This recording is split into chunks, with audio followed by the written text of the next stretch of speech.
नमस्कार मित्रों, मैं धनेश्वर महतो। अंधभक्तों की कहानी आज मैं आपको सुना रहा हूं। क्यों अंधभक्त कहा जाता है इन्हें, उसका कारण क्या है। अंधभक्त का मतलब होता है कि जिसकी सोचने समझने की शक्ति खत्म हो जाए, उसे अंधभक्त कहते हैं। जो व्यक्ति विशेष के ऊपर ही जिए, व्यक्ति विशेष की तारीफ करे, उसे अंधभक्त कहते हैं। जो उनके गुरुदेव जो कह दे, वो कहे दिन है तो दिन है, रात है तो रात है, उसे अंधभक्त कहते हैं। जैसे आप अभी देश के अंदर रख लीजिए, हजारों के हिसाब से गरीब मजदूर पैदल चल के मर गए, लेकिन किसी भी अंधभक्त ने इनके ऊपर कोई चिंता जताई, अफसोस जताया, या उनके विषय में एक भी लफ्ज रहम वाले लफ्ज निकाले? नहीं निकाले। सिंगल नरेंद्र मोदी कहेगा दिन है तो अंधभक्त कहेंगे। मोदी जी ने कहा जो भी लफ्ज, उसकी हां में हां आज तक अंधभक्त मिलाते रहे। लेकिन मोदी जी ने कभी सच नहीं कहा।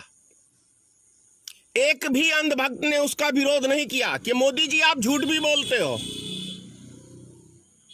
अमित शाह झूठ पे झूठ बोलता है, अंधभक्त कभी नहीं कहते कि अमित शाह झूठ बोलता है, उसे कहते हैं। यानी कि मैं अपने आप को ही रखता हूं, जो मेरे सपोर्टर हैं, यदि मैं गलत काम कर रहा हूं और मेरे गलती पे मेरे सपोर्टर वो पर्दा डाल रहे हैं और वो मुझे रोक नहीं रहे, वो टोक नहीं रहे, उसे कहते हैं अंधभक्त। देश की जीडीपी समाप्त हो गई, किसी अंधभक्त ने इसका विरोध नहीं किया कि मोदी जी हमारे देश की आर्थिक स्थिति कमजोर हो रही है, उसे सुधारने का प्रयास करो। एक भी अंधभक्त ने इस पे नहीं कहा।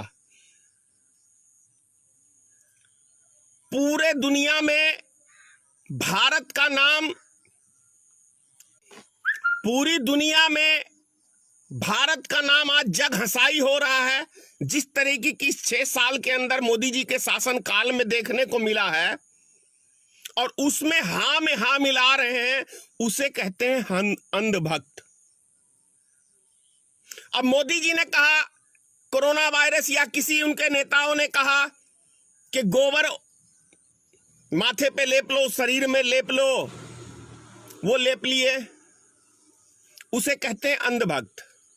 अब कहा गौमूत्र पी लो, उससे कोरोना वायरस खत्म हो जाएगा, ये कोरोना वायरस का इलाज है, गौमूत्र पी लिया, उसे कहते हैं अंधभक्त। मतलब जो भी आका ने कहा, आंख बंद करके उसमें सहमति जता दिया, उसे कहते हैं अंधभक्त। नोटबंदी हुआ, एक भी काला धन पकड़ा नहीं गया, क्योंकि काले धन के मालिक स्वयं नरेंद्र मोदी हैं, उसके बादशाह। जितने अंधभक्त